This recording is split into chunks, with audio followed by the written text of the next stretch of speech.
오늘 주시는 하나님 말씀은 창세기 22장 1절부터 19절까지 한 절씩 읽겠습니다. 그 일 후에 하나님이 아브라함을 시험하시려고 그를 부르시되 아브라함아 하시니 그가 이르되 내가 여기 있나이다.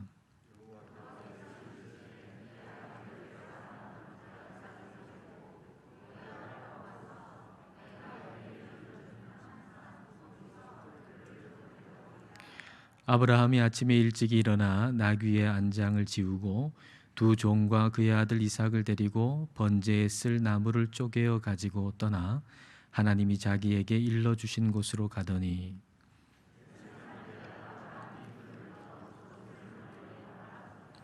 이에 아브라함이 종들에게 이르되 너희는 나귀와 함께 여기서 기다리라. 내가 아이와 함께 저기 가서 예배하고 우리가 너희에게로 돌아오리라 하고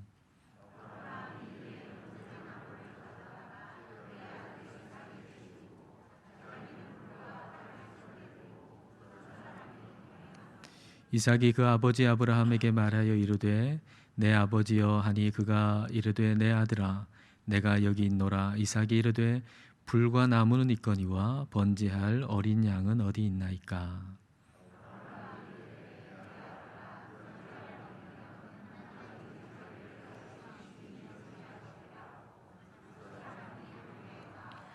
하나님이 그에게 일러주신 곳에 이른지라. 이에 아브라함이 그곳에 제단을 쌓고 나무를 버려놓고 그의 아들 이삭을 결박하여 제단 나무 위에 놓고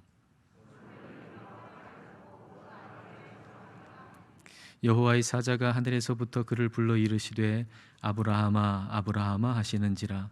아브라함이 이르되 내가 여기 있나이다 하매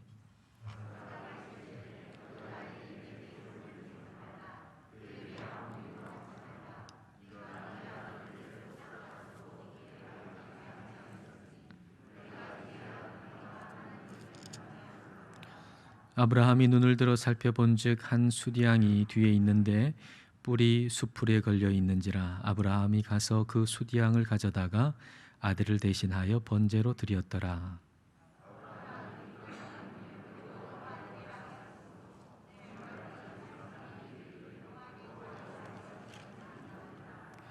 여호와의 사자가 하늘에서부터 두 번째 아브라함을 불러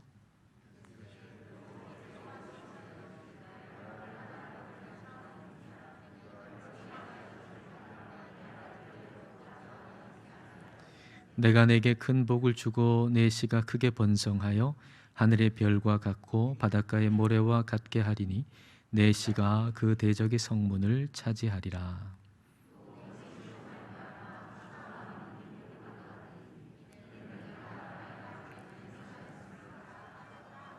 함께 읽겠습니다. 이에 아브라함이 그의 종들에게로 돌아가서 함께 떠나 부엘세바에 이르러 거기 거주하였더라. 아멘. 우리는 하나님을 믿는 사람들입니다. 하나님을 믿는다 함은 성경을 하나님의 말씀으로 믿고 그 말씀을 따른다는 것입니다. 즉 하나님 말씀에 순종한다는 것이죠. 순종은 우리 마음속에 있는 빛나는 보석과도 같습니다. 그런데 요즘에는 그 보석에 먼지가 많이 묻어 있어서 그 순종이라고 하는 보석의 가치가 잘 나타나지 않는 것 같습니다. 오늘 말씀을 우리 함께 나눌 때에 그 순종이라고 하는 보석에 묻은 먼지가 제거되고 그 순종의 가치가 회복될 수 있기를 바랍니다. 자, 그런 마음으로 1절과 2절을 보겠습니다. 그 일 후에 하나님이 아브라함을 시험하시려고 그를 부르시되 아브라함아 하시니 그가 이르되 내가 여기 있나이다. 여호와께서 이르시되 내 아들 내 사랑하는 독자 이삭을 데리고 모리아 땅으로 가서 내가 내게 일러준 한 산 거기서 그를 번제로 드리라. 하나님께서 아브라함을 시험하시려고 부르셨습니다. 여기서 시험이라고 하는 것은 유혹이 아니죠. 멸망시키려고 하는 유혹이 아니라 진급시키려고 하는 테스트, 시험입니다. 공부를 잘 준비한 열심히 한 학생은 대입 시험에서 그 실력이 드러나게 되듯이 하나님의 시험은 아브라함의 믿음을 드러나게 하고 아브라함의 실력을 나타나게 하는 시험이었습니다. 근데 이 시험이 결코 쉬운 시험은 아니었습니다. 왜냐하면 이삭을 번제로 드리라라고 하는 하나님의 명령이었기 때문이죠. 하나님이 아브라함한테 이삭에 대해서 얘기하기를 너의 아들, 너의 사랑하는 독자라고 말씀을 하셨습니다. 그것은 아브라함이 이삭을 얼마나 사랑하는지 하나님도 알고 계셨다는 얘기죠. 그런데 그 사랑하는 아들 이삭을 번제로 드리라는 겁니다. 번제라고 하는 것은 동물을 죽여서 각을 떠서 조각조각을 내가지고 완전히 불태워서 하나님께 드리는 것인데, 근데 동물이 아닌 사랑하는 아들 이삭을 그렇게 번제로 드리라는 거죠. 아브라함아라고 부르실 때 그 음성은 분명히 하나님이신데 그 내용은 결코 받아들이기가 쉽지 않은 그런 내용이었습니다. 그러나 아브라함은 그것을 하나님의 말씀으로 받아들였습니다.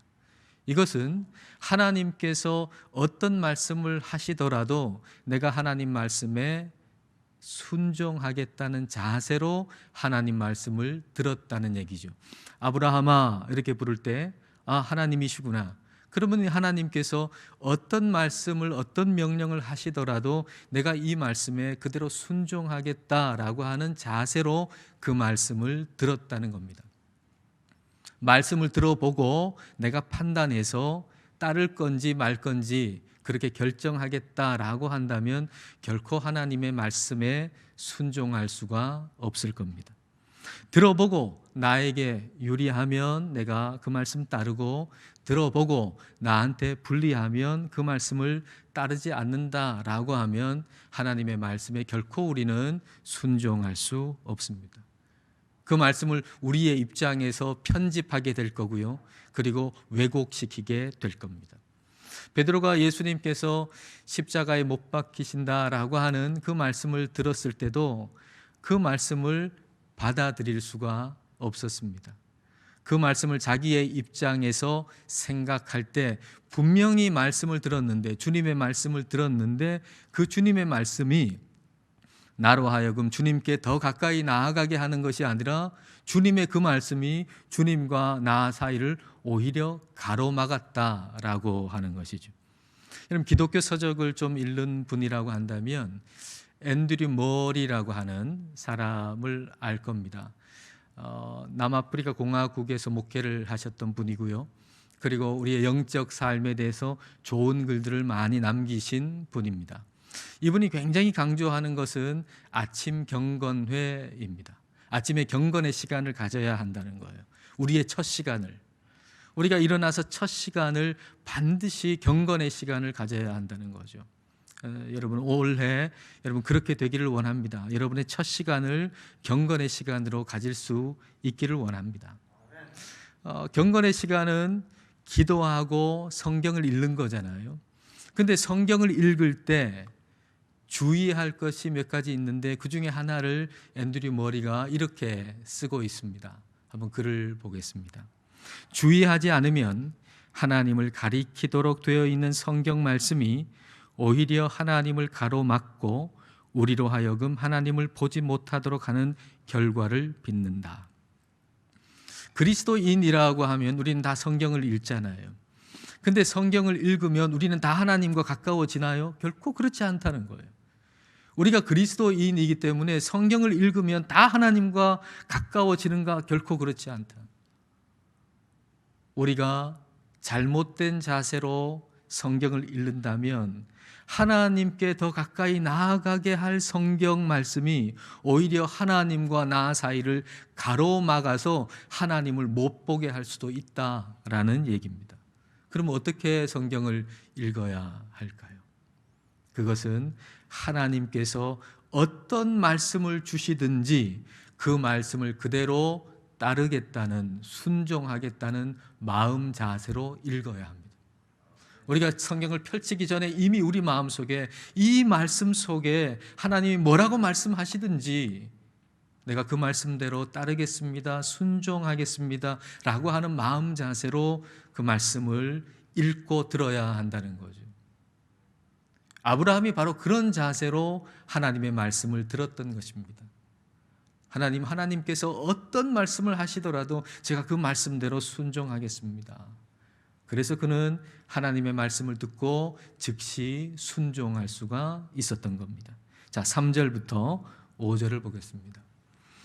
아브라함이 아침에 일찍 일어나 나귀의 안장을 지우고 두 종과 그의 아들 이삭을 데리고 번제에 쓸 나무를 쪼개어 가지고 떠나 하나님이 자기에게 일러주신 곳으로 가더니 제3일에 아브라함이 눈을 들어 그곳을 멀리 바라본지라. 이에 아브라함이 종들에게 이르되 너희는 나귀와 함께 여기 기다리라. 내가 아이와 함께 저기 가서 예배하고 우리가 너희에게로 돌아오리라 하고. 아침에 일찍 일어나 가지고 이제 모리아 산으로 떠납니다.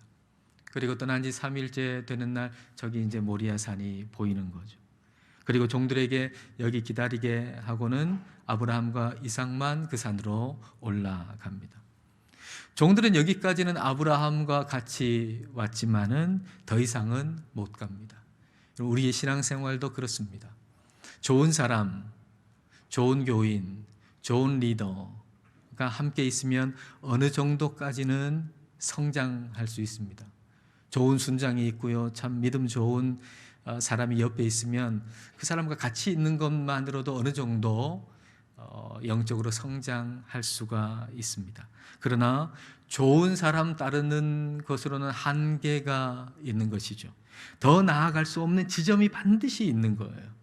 더 나아갈 수 없는 지점이. 근데 그 지점에서 더 나아가기 위해서 필요한 것이 그게 바로 순종하는 믿음이에요. 우리 안에 순종하는 믿음. 좋은 사람 옆에 있으면 좋지만 그러나 내 안에 순종하는 믿음이 있어야만 우리는 한계 지점에서 더 나아갈 수가 있게 되는 겁니다. 근데 그 믿음은 어떤 믿음인가요? 아브라함이 그 종들에게 너희들은 여기 있어라, 예배하고 우리가 돌아오겠다라고 얘기하잖아요.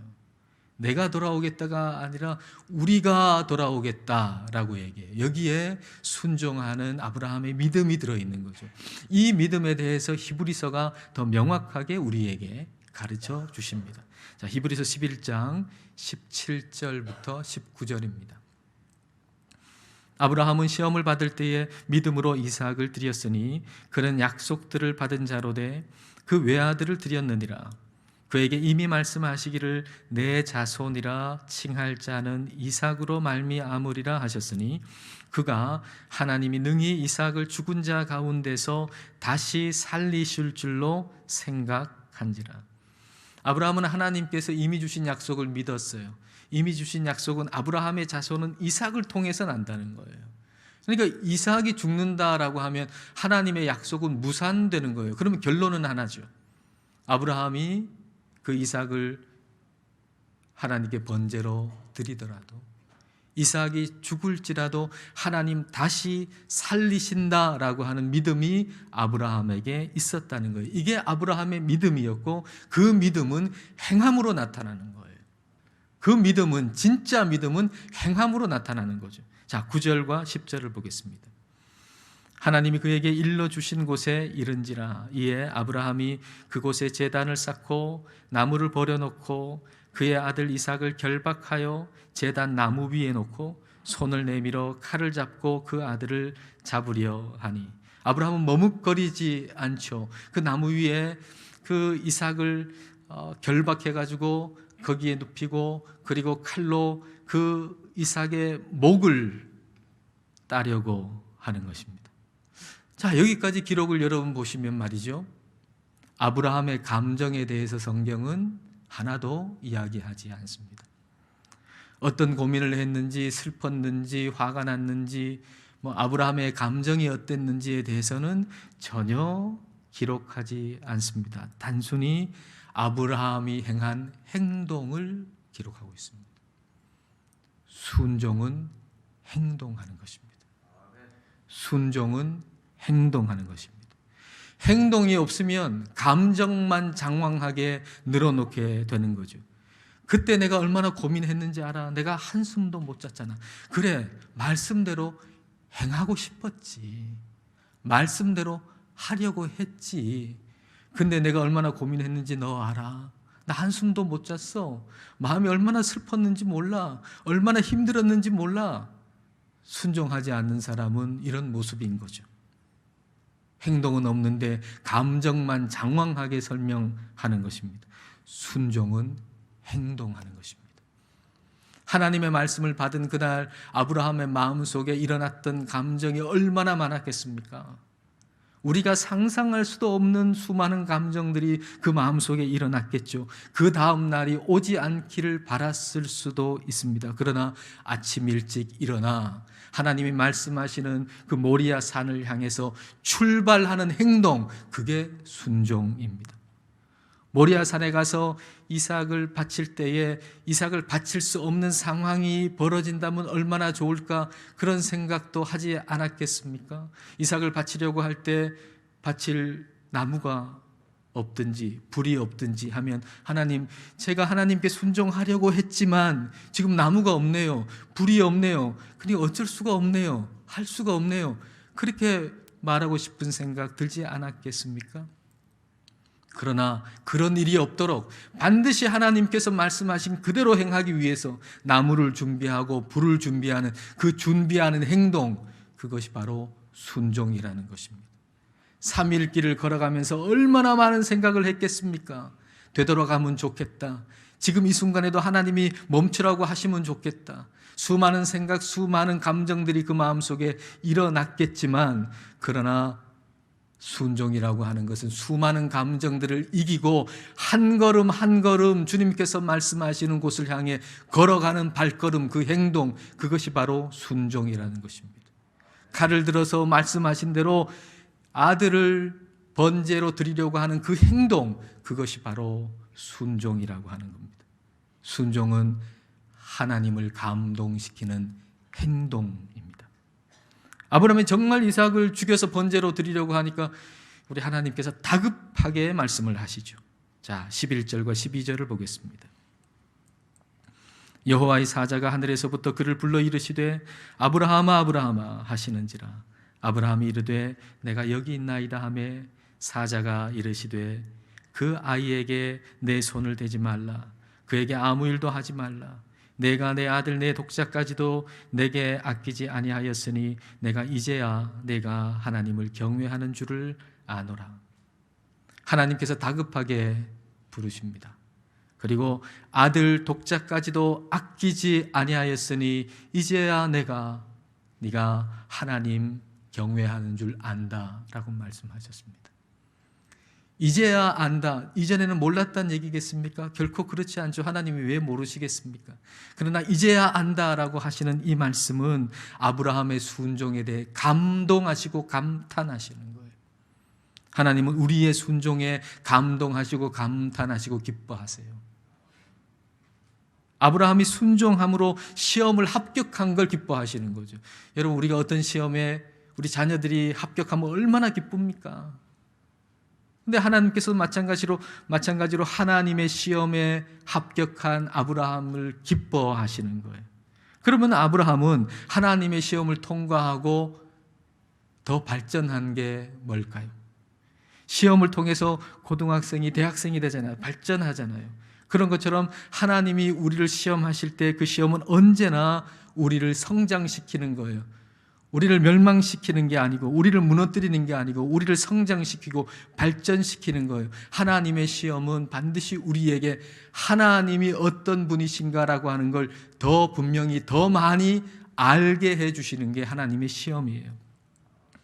그러면 하나님께서 이 시험을 통해서 아브라함에게 더 알려주시고 싶은 하나님은 어떤 하나님이셨을까요?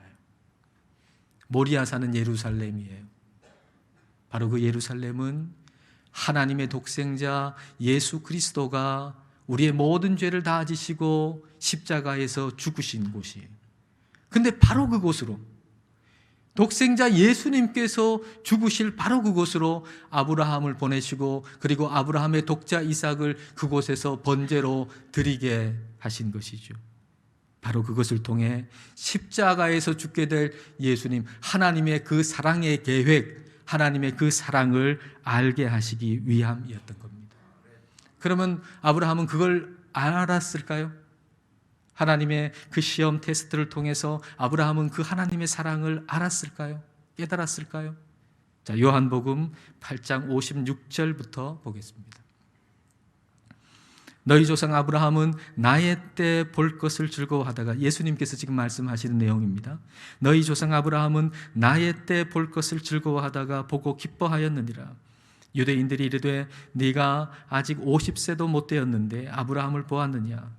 예수께서 이르시되 진실로 진실로 너희에게 이르노니 아브라함이 나기 전부터 내가 있느니라 하시니. 예수님은 아브라함 이전부터 내가 있었다라고 말씀하고 계세요. 오늘 말씀에 여호와의 사자는 예수님을 가리키는 거예요. 예수님은 아브라함 이전에 이미 계셨어요. 그리고 아브라함은 예수님의 때 볼 것을 기대하다가 그 때를 보고 기뻐했다 그랬어요. 이 말씀을 통해서 우리는 뭘 알 수 있나요? 우리는 하나님께서 독생자 예수님을 보내실 것에 대한 그 사랑에 대해서 아브라함이 하나님의 테스트를 통해서 그걸 알게 되었다는 걸 알 수가 있는 거예요. 하나님의 이 테스트 시험을 통해서 아브라함이 하나님을 더 알게 됐는데, 그 더 알게 된 것은 무엇이냐 하면 하나님이 그 독생자 아들까지도 내주시면서 우리를 사랑하시는 그 사랑을 아브라함이 거기서 알게 되었다는 거예요. 하나님의 시험 안에서 하나님의 사랑을 경험했다는 거죠. 하나님의 시험에서 하나님의 사랑을 경험했다는 거예요. EBS 방송에서 이런 장면 본 적이 있습니다. 고3 수험생들이에요. 고3 수험생들이 모의고사를 쳐요. 모의고사 1교시가 뭐죠? 국어잖아요. 국어 시간이 돼서 1교시에 국어 시험지를 받아들고 이제 열심히 긴장하면서 그렇게 한 문제 한 문제 풀어가기 시작해요. 근데 한 문제 앞에서 이 수험생들, 고3 수험생들의 눈이 멈추어요. 그 시험 문제가 뭐냐면 이런 문제예요. 다음은 수능을 앞둔 자녀를 위해 부모님이 써준 글이다. 읽고 물음에 답하시오. 근데 읽어보니까 거기에 자기 이름이 있는 거예요. 고3 수험생들 한 사람 한 사람이 다 시험을 치는데 그 시험 문제만큼은 내용이 다른 거예요. 다 자기 이름이 있어요. 그 사전에 그 엄마 아빠가 그 아들 딸에게 쓴 편지를 거기에다가 넣어둔 거예요. 그리고 그 고3들은 시험을 치면서 그 부모님이 한자 한자 써준 그 편지를 읽으면서 눈물을 흘리기 시작해요. 고3 그 시절 너무 힘들고 너무 어렵고 너무 외로운데, 그래서 부모님의 사랑이 잘 안 보이잖아요. 근데 그 글 편지를 읽으면서 부모님의 마음을 읽은 거예요. 그리고 시험이 다 끝났을 때 한결같이 하는 얘기가 너무 행복하고 너무 감사했다는 거예요. 시험을 쳤는데 시험 치고 나서 마음이 너무 감사하고 너무 행복했다는 거예요. 하나님의 시험은 이와 같아요. 하나님의 시험은 보기에 너무 어렵고 너무 힘들어 보이지만 그 말씀에 순종하면 그 말씀을 통해서, 그 시험을 통해서 하나님의 사랑을 경험하게 되는 거예요. 하나님의 시험은 너무 힘들고 너무 어려워 보이지만, 그러나 우리가 그 말씀에 순종하면 우리는 그 시험을 통해서 하나님의 사랑을 경험해요. 그리고 그 사랑이 힘이 돼서 우리는 그 다음에도 순종할 힘이 생기는 거예요. 그래서 한 번도 순종하지 않은 사람은 있지만 한 번만 순종한 사람은 이 세상에 없는 거예요. 왜냐하면 하나님 말씀에 순종하는 게 복이라고 하는 걸 알기 때문이죠. 하나님은 말씀에 순종하는 사람을 위해 준비하세요. 그리고 하나님이 준비하신 그것은 오직 순종하는 자만이 경험할 수가 있어요. 자, 13절과 14절입니다. 아브라함이 눈을 들어 살펴본 즉 한 숫양이 뒤에 있는데 뿔이 숯불에 걸려 있는지라. 아브라함이 가서 그 숫양을 가져다가 아들을 대신하여 번제로 드렸더라. 아브라함이 그 땅 이름을 여호와 이레라 하였으므로 오늘날까지 사람들이 이르기를 여호와의 산에서 준비되리라 하더라. 아브라함이 말씀에 순종했기 때문에 여호와 일에 준비하시는 하나님을 만난 거예요. 여러분, 이런 그림을 한번 생각해 보세요. 여기 모리아 산이 이렇게 있어요. 이쪽에서 아브라함과 이삭이 말씀에 순종해서 올라가고 있어요. 그런데 반대편에는 하나님이 준비하신 양이 올라가고 있는 거예요. 이쪽에서 이만큼 올라가면 이쪽에서 또 양이 이만큼 올라가고, 이쪽에서 이만큼 올라가면 또 양이 이만큼 올라가요. 그러나 이쪽에서 이 반대편을 볼 수가 없어요. 언제 볼 수 있죠? 산의 정상, 순종의 그 자리, 순종의 그 자리에 이르러서야 비로소 하나님이 준비하신 걸 볼 수가 있는 거예요. 하나님은 지금도 우리를 위해 준비하세요. 그러나 하나님이 준비하신 걸 볼 수 있는 사람은 누구인가? 하나님의 말씀에 온전히 순종하는 사람만이 하나님께서 준비하신 걸 만나고 경험할 수가 있는 것입니다. 하나님의 말씀에 순종해야 우리는 여호와 이레를 경험할 수가 있고, 하나님의 말씀에 순종해야 우리는 하나님의 사랑의 깊이를 경험할 수가 있는 겁니다. 순종 없는 신앙생활은 없습니다. 순종 없이 발전하고 성장하는 건 있을 수가 없습니다. 에덴 동산에서 유일하게 요청된 것 순종이었습니다. 하나님 말씀에 순종하는 것, 그것이 유일하게 요청된 것, 에덴 동산에서 유일하게 요청된 것, 그게 바로 순종이었습니다. 에덴 동산에서 가장 빛나는 보석은 바로 순종이었던 겁니다. 그런데 그 순종에 먼지가 묻고, 그리고 불순종이 고개를 들자 에덴의 행복, 에덴의 자유를 다 빼앗기고 말았습니다. 우리는 다시 순종의 가치를 회복해야 합니다. 오늘 이 시대처럼 순종이 가치 없게 된 시대는 없습니다. 여러분, 가만히 생각해 보십시오. 이 시대만큼 순종이 가치 없게 된 시대가 어디 있었는가? 부모님에게도 마찬가지요, 선생님에게도 마찬가지요, 하나님께는 더더욱 마찬가지요. 이 시대만큼 순종이 가치 없게 된 시대가 어디 있었습니까? 우리는 순종의 가치를 다시 회복해야 합니다. 오직 순종하는 것만이 우리를 참되게 자유하게 만들고, 오직 주님 말씀에 순종하는 것만이 영적으로 우리를 풍성하게 만들고 더 깊어지게 만들며, 오직 순종하는 것만이 우리를 복되게 만드는 것입니다. 하나님 말씀에 순종하는 것이 복입니다. 하나님께 순종하는 복을 다 받으시기를 축복합니다. 기도하겠습니다. 이 시간 우리 기도하실 때 순종이라는 보석에 묻은 먼지가 제거되고 순종의 가치가 회복되기를 기도하십시다. 하나님의 말씀을 읽고 들을 때 그 말씀대로 순종하겠다는 자세로 말씀을 읽고 들을 수 있기를 기도합시다. 순종하기 전에 일어나는 수많은 감정에 초점을 두지 않고 그 감정을 이기는 순종의 한 걸음 순종하는 행동을 할 수 있기를 기도합시다. 그리하여 순종하는 자만이 경험하는 여호와 이레를 경험하면서 살기를 이 시간 함께 기도하시겠습니다.